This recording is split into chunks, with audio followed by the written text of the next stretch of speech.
জন্য জীবন উৎসর্গকারী বীর শহীদদেরকে এবং 1971 সালে যাদের আত্মত্যাগ এবং জীবনের বিনিময়ে আমরা একটি স্বাধীন সার্বভৌমত্ব রাষ্ট্র পেয়েছি তাদেরকে গভীরভাবে স্মরণ করছি। আমি আরো বিশেষভাবে স্মরণ করছি 2024 সালের জুলাই অভ্যুত্থানের অকুতোভয় বীর আবু সাঈদ, মুগ্ধ, ওয়াসিম, শান্ত সহ হাজারো শহীদদের যারা স্বৈরাচারের বিরুদ্ধে জনগণের ন্যায়সঙ্গত অধিকার প্রতিষ্ঠার লড়াইয়ে নিজেদের জীবনকে উৎসর্গ করেছে। তাদের এই আত্মত্যাগ ইতিহাসের পাতায় চির অম্লান হয়ে থাকবে। এই আন্দোলনে যারা আহত হয়েছেন, বন্ধুত্ব বরণ করেছেন, আমি তাদের জন্য আল্লাহর কাছে সুস্থতা কামনা করছি এবং তাদের উত্তম প্রতিদান কামনা করছি। প্রিয় সাংবাদিক, বসেন বসেন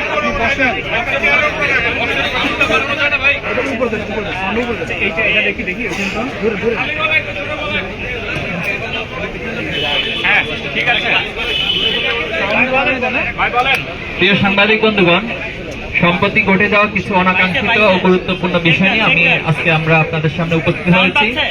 আপনারা জানেন, ঐতিহাসিক জুলাই অভ্যুত্থানের মধ্য দিয়ে স্বৈরাচার শেখ হাসিনা সরকারের পতন হলেও নেতিবাচক রাজনীতির চর্চার অবসান এখনো ঘটেনি।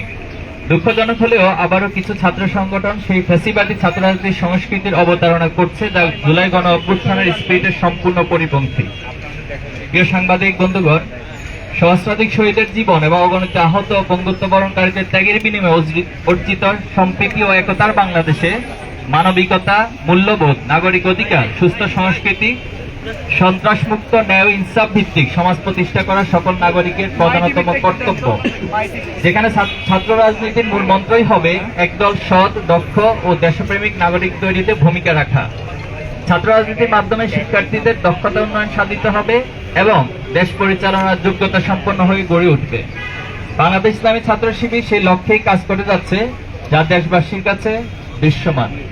কিন্তু আমরা অত্যন্ত উদ্বেগের সাথে লক্ষ্য করছি যে ছাত্র রাজনীতি নিয়ে যে জন আকাঙ্ক্ষা তৈরি হয়েছিল, তা কিছু ছাত্র সংগঠনের আধিপত্য নীতি, সন্ত্রাসী কর্মকাণ্ড, চাঁদাবাজি, দখলদারি, ট্যাগিং ও দোষ চাপিয়ে দেওয়ার হীন সংস্কৃতি চালু রাখার ফলশ্রুতিতে শিক্ষার্থীদের মধ্যে ছাত্র রাজনীতি নিয়ে বিমুখতা তৈরি হয়েছে এবং তা শিক্ষার পরিবেশকে বিনষ্ট করছে। নিষিদ্ধ ছাত্রলীগ বাংলাদেশ থেকে বিতাড়িত হলেও দুর্ভাগ্যজনকভাবে আমাদের বন্ধুপ্রতিম ছাত্র সংগঠন, ছাত্রদল তাদের পথ অনুসরণ করতে দেখা যাচ্ছে। ক্যাম্পাসে সকল ছাত্র রাজনৈতিক ও সামাজিক সংগঠন সমূহের মধ্যে পারস্পরিক শ্রদ্ধাবোধ, সহযোগিতা ও সহাবস্থান নিশ্চিত করে শিক্ষার সুষ্ঠু পরিবেশ বজায় রাখা সকলের দায়িত্ব। কিন্তু আমরা লক্ষ্য করছি, বিভিন্ন ক্যাম্পাসে ছাত্রদল, ছাত্র শিবির সহ অন্যান্য ছাত্র সংগঠনকে অন্যায়ভাবে দমনের চেষ্টা করছে। শুধু তাই নয়, নিজেরা সন্ত্রাসী কায়দা শিক্ষার্থীদের হামলা করে তার দায় উদ্দেশ্য প্রণোদিতভাবে ছাত্র শিবিরের উপর চাপিয়ে দিচ্ছে, যার প্রবক্তা ছিল নিষিদ্ধ ছাত্র সংগঠন ছাত্রলীগ।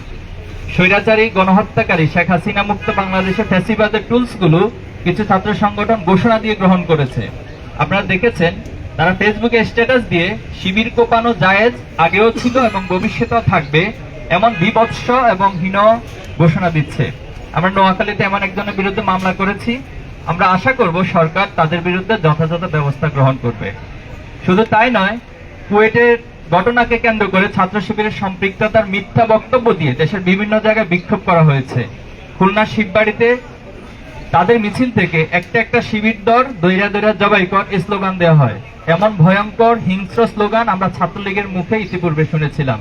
কিন্তু ছাত্র দলের মধ্যে নিষিদ্ধ ছাত্রলীগের প্রতিচ্ছবি ফুটে উঠবে, তা আমরা কোনোভাবেই কামনা করি না। সারা দেশে শত শত জায়গায় চাঁদাবাজি, দখলদারি দেখে বোঝার উপায় নেই যে দেশের কোনো পরিবর্তন হয়েছে। অপরাধীদের হাত বদল হয়েছে ঠিকই, কিন্তু অপরাধ আগের মতোই চলছে। গত 4 ফেব্রুয়ারি যশোরের চাচড়ায় চাঁদা না দেওয়ার সম্রাট নামের এক মাছ ব্যবসায়ীর চোখ উপড়ে ফেলে ছাত্রদল নামের কিছু সন্ত্রাসী। গতকাল গাজীপুর মাইকে ঘোষণা দিয়ে প্রকাশ্য দিবালোকে চাঁদা আদায় করার ঘটনা আপনারা দেখেছেন। প্রতিদিন এমন অসংখ্য ঘটনা গণমাধ্যম প্রকাশ হচ্ছে। সম্মানিত উপস্থিতি, সম্প্রতি কুয়েট এমসি কলেজ এবং 20 ফেব্রুয়ারি তামিরুল মিল্লাত কামিল মাদ্রাসা যে হামলার ঘটনা সংঘটিত হয়েছে, তা একটি ছাত্র সংগঠনের নব্য ফ্যাসিবাদ হয়ে ওঠার ধারাবাহিকতারই অংশ বলে আমরা মনে করছি। খুলনা প্রকৌশল ও প্রযুক্তি বিশ্ববিদ্যালয়ের সাধারণ ছাত্রদের উপর ছাত্রদল, যুবদলের বহিরাগত সন্ত্রাসীদের নিয়ে প্রকাশ্য দিবালোকে পরিকল্পিতভাবে সশস্ত্র হামলা পরিচালনা করে। যেখানে অর্ধশতাধিক শিক্ষার্থী মারাত্মকভাবে আহত হয়, কিন্তু ছাত্রদল তাদের উচ্ছৃঙ্খল কর্মীদের বিরুদ্ধে ব্যবস্থা না নিয়ে উল্টো সেই সন্ত্রাসী কর্মকাণ্ডের দায় ছাত্র শিবিরের উপর চাপিয়ে দেয়। শুধু তাই নয়, প্রকাশ্য সংবাদ সম্মেলনে ছাত্রদল সভাপতি রাকিবুল ইসলাম রাকিব শিবিরের উপর দায় দিয়ে দেওয়ার মতো নির্দেশনা প্রদান করে, যার মাধ্যমে দেশবাসীর কাছে তাদের ঘৃণ্য পরিকল্পনা স্পষ্ট হয়ে যায়।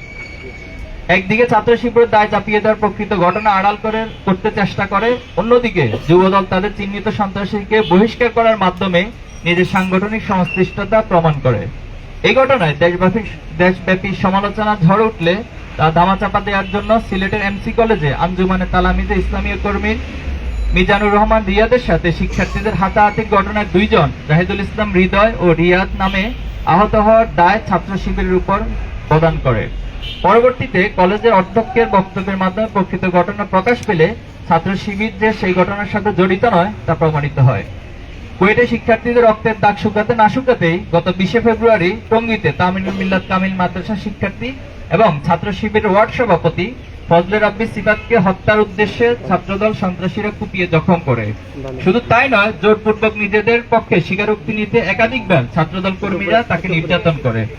আসামিকে ছিনিয়ে নিয়ে ছাত্র শিবিরের বিরুদ্ধে বক্তব্য নিতে ছাত্রদল নেতাকর্মীরা থানার সামনে মব তৈরির চেষ্টা করে।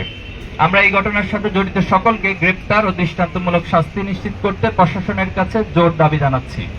পাশাপাশি হামলার সাথে জড়িতদের বিরুদ্ধে সাংগঠনিক ব্যবস্থা নিতে ছাত্রদলের প্রতি আহ্বান করছি। প্রিয় সাংবাদিক ভাইয়েরা, অন্তর্বর্তী সরকার গঠনের 7 মাস অতিক্রান্ত হলেও এখনো দেশে আইন শৃঙ্খলা পরিস্থিতি স্বাভাবিক হয়নি। প্রশাসনিক দুর্বলতার সুযোগে এখনো দেশে নানা প্রান্তে অপরাধ সংগঠিত হচ্ছে।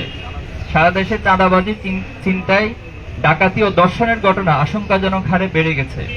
উদ্বেগের বিষয় হলো, গণমাধ্যমের রিপোর্ট অনুযায়ী দেশের 273টি কিশোর গ্যাং সক্রিয় রয়েছে, যারা দেশকে অস্থিতিশীল করতে নানা ষড়যন্ত্র করলেও তাদের আইনের আওতায় আনা হচ্ছে না। গণমাধ্যম সূত্রে জানতে পেরেছি, জুলাই গণহত্যা জড়িতদের 723 জনকে জামিন দেওয়া হয়েছে, অথচ বিগত 15 বছরে দায়েরকৃত মামলা আসামিদের মুক্তি এখনো নিশ্চিত হয়নি। আমরা ঢাকা বিশ্ববিদ্যালয় শাখার প্রতিষ্ঠাকালীন সভাপতি এটিএম আজহারুল ইসলাম সহ সকল মাজলুমদের দ্রুত মুক্তির দাবি জানাচ্ছি। আপনারা জানেন, সম্প্রতি দেশে বিভিন্ন স্থানে ধর্ষণের ঘটনা ঘটছে। খুলনা জেলার বাটিয়াঘাটা উপজেলার জলমা ইউনিয়ন, শেরপুর জেলার ঝিনাইগাতীর গজনী অবকাশ কেন্দ্র এবং রাজধানী থেকে ছেড়ে যাওয়া রাজশাহীগামী একটি বাসে 3 মাসের অন্তঃসত্ত্বা নারী সহ 3টি ধর্ষণের ঘটনা ঘটে। আমরা দর্শকদের গ্রেপ্তার ও দৃষ্টান্তমূলক শাস্তির দাবি জানাচ্ছি। স্বরাষ্ট্র উপদেষ্টা ও প্রশাসনকে দেশের আইন শৃঙ্খলা পরিস্থিতি স্বাভাবিক করতে আরো সক্রিয় ভূমিকা পালন করার আহ্বান করছি, অথবা নিজেদের ব্যর্থতার দায় স্বীকার করে জাতির কাছে ক্ষমা চাওয়া অথবা পদত্যাগেরও আহ্বান করছি। সম্মানিত উপস্থিতি, আমরা লক্ষ্য করেছি, মুক্ত চিন্তার নামে এদেশে ইসলাম বিদ্বেষী একটি গোষ্ঠী পরিকল্পিতভাবে ইসলামের বিরুদ্ধে বিদ্বেষ ছড়িয়ে সাম্প্রদায়িক সম্প্রীতিকে বিনষ্টের চেষ্টা করছে। সেই গোষ্ঠীরই এক কিরানক জাতীয় শিক্ষাক্রম ও পাঠ্যপুস্তক বোর্ড এনসিটিবি এর পাঠ্য বই সংশোধন ও পরিমার্জন কমিটির সদস্য, তার মূল নাম হচ্ছে সাজ্জাদুর রহমান। তিনি রাহার নাম ধারণ করে আল্লাহ ও রাসূল সাল্লাল্লাহু আলাইহি ওয়াসাল্লামের শানে চরম অবমাননাকর ও দৃষ্টতাপূর্ণ শব্দ ব্যবহার করে একটি ফেসবুক পোস্ট দিয়ে দেশের সংখ্যাগরিষ্ঠ জনগণের ধর্মীয় অনুভূতিতে আঘাত এনেছে, যা ফৌজদারি আইন লঙ্ঘনের শামিল। আমরা অতি দ্রুত তাকে গ্রেপ্তার এবং শাস্তির আওতায় আনার জন্য সরকারের কাছে দাবি জানাচ্ছি। উপস্থিত সাংবাদিক বন্ধুগণ, পারস্পরিক সহযোগিতা ও ঐক্যবদ্ধ প্রচেষ্টার মাধ্যমে একটি সুখী, সমৃদ্ধি ও বৈষম্যহীন সমাজ বাংলাদেশ গঠন করা সম্ভব। এক্ষেত্রে রাষ্ট্রের চতুর্থ স্তম্ভ গণমাধ্যম ও জাতির বিবেক, সাংবাদিক কর্মীদের ভূমিকা অপরিহার্য। জুলাই অভ্যুত্থানের সকল পক্ষ এক মোহনায় মিলিত হওয়ার ফলেই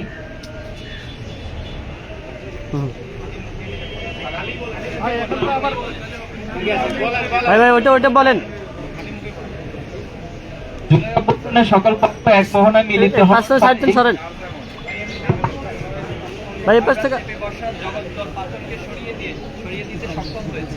ওইগুলো তো এগুলো উঠায় দাও। অপেশাদারী আচরণ আমাদেরকে ব্যথিত করছে। কিছু কিছু সংবাদ আমাদের কাছে এক পেশাগত হয়েছে।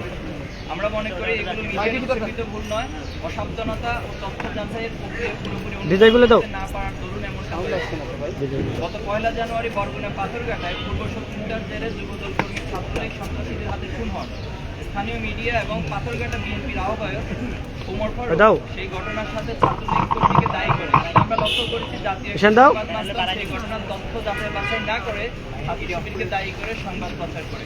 একইভাবে কুয়েটের ঘটনাতে আমরা লক্ষ্য করেছি শিক্ষার্থী ও ছাত্রদল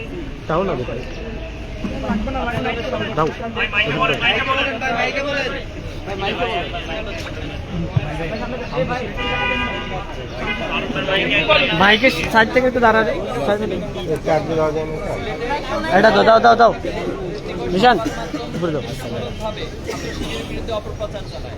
একটু একটু এছাড়াও আরো একাধিক ঘটনা ছাত্র শিবিরকে জড়িয়ে সংবাদ প্রচার করা হয়েছে, অথচ ছাত্র শিবিরের সাথে এই সকল ঘটনার কোনো সম্পর্ক ছিল না।